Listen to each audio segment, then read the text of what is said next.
அண்மை செய்தி வெளியாக இருக்கிறது. சென்னை பெருங்குடி குப்பை கிடங்கில் இருந்து 3 நாட்களுக்கு பிறகு பெண்ணின் உடல் மீட்கப்பட்டிருக்கிறது.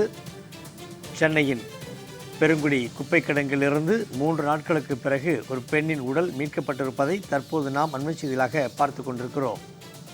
சென்னை பெருங்குடி குப்பை கிடங்கில் இருந்து 3 நாட்களுக்கு பிறகு ஒரு பெண்ணின் உடல் மீட்கப்பட்டிருக்கிறது.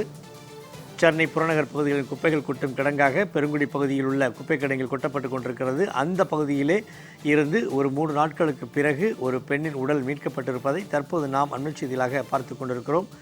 அடையாறில் பாலியல் வன்கொடுமை செய்யப்பட்டு கொலை செய்யப்பட்ட பெண்ணின் உடல் மீட்கப்பட்டிருக்கிறது. அந்த உடல் 3 நாட்களுக்கு பிறகு சென்னை பெருங்குடியில் உள்ள குப்பை கிடங்கில் மீட்கப்பட்டிருப்பதை தற்போது நாம் அண்மை செய்திகளாக பார்த்து கொண்டிருக்கிறோம்.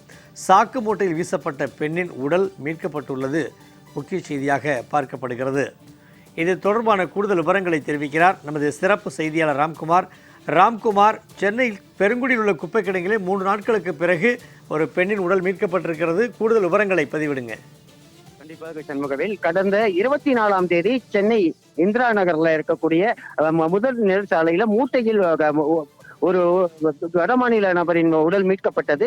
அந்த விசாரணையில் பீகார் மாநிலத்தை சேர்ந்த கௌரவ் குமார் மற்றும் அவருடைய மனைவி புனிதா குமாரி 2 வயது ஆண் குழந்தை 3 பேர் படுகொலை செய்யப்பட்டார்கள். அந்த படுகொலை செய்யப்பட்டதுடன் புனிதா குமாரியை பாலியல் வன்கொடுமை செய்து மர்ம நபர்கள் அவரது உடலை குப்பை தொட்டியில் போட்டிருந்தார்கள். இந்த நிலையில கௌரவ் குமாரின் உடல் மீட்கப்பட்டது. அதே போல படுகொலை செய்யப்பட்ட 2 வயது ஆண் குழந்தையின் உடல் இந்திரா நகர் ரயில் நிலையம் அருகே பூவமாற்றில் கண்டெடுக்கப்பட்டது.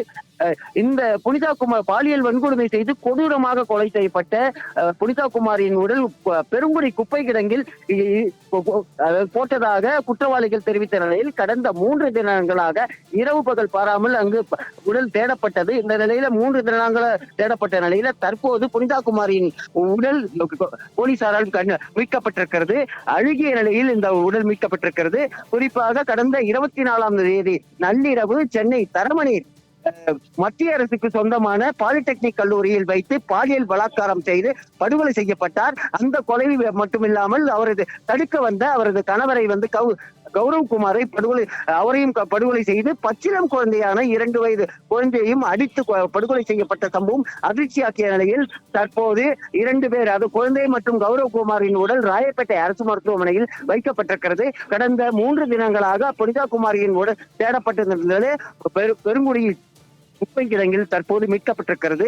அதற்கு டன் கணக்கான குப்பைக்கிடையே மீட்கப்பட்ட நிலையில் அழுகிய நிலையில் இருப்பதால் அந்த உடலை ராயப்பேட்டை அரசு மருத்துவமனைக்கு எடுத்து சென்று பிரேத பரிசோதனை செய்ய இருக்கிறார்கள்.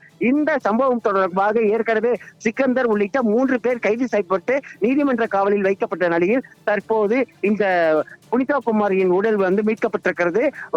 3 பேர் சேர்ந்து பாலியல் வன்கொடுமை செய்து அவரை துடிக்க இரும்பு ராடால் அடித்து படுகொலை செய்ததுடன் அவரது உடலை சாக்கு மூட்டையில் கட்டி இந்திரா நகர் பகுதியில் இருக்கக்கூடிய ஒரு குப்பை தொட்டியில் போட்டிருக்கிறார்கள். அந்த குப்பை தொட்டியில் இருந்து லாரியில் குப்பை ஏற்றப்பட்டு பெருங்குடி குப்பை கிடங்கு கொட்டப்பட்டது. இதனால்தான் தற்போது உடல் மீட்கப்பட்டு ராயப்பேட்டை அரசு மருத்துவமனைக்கு பிரேத பரிசோதனைக்காக எடுத்து வரப்பட்டிருக்கிறது. ஏற்கனவே கௌரவ் குமார் மற்றும் 2 வயது குழந்தைகள் அங்கு வெட்கப்பட்ட நிலையில் 3 உடலும் ஒரே நேரத்தில் பிரேத பரிசோதனை செய்ய மருத்துவர்கள் முடிவெடுத்திருக்கிறார்கள். காவல்துறையினர் தொடர்ந்து விசாரணை நடைபெற்று வருகிறது. பீகாரைச் சேர்ந்த 3 பேர் தமிழகத்தில் வெட்டி படுகொலை செய்யப்பட்டிருப்பது பெரும் பரபரப்பை ஏற்படுத்தி இருக்கக்கூடிய சூழலில் கூடுதல் விவரங்களை வழங்கியமைக்கு நன்றி ராம்குமார்.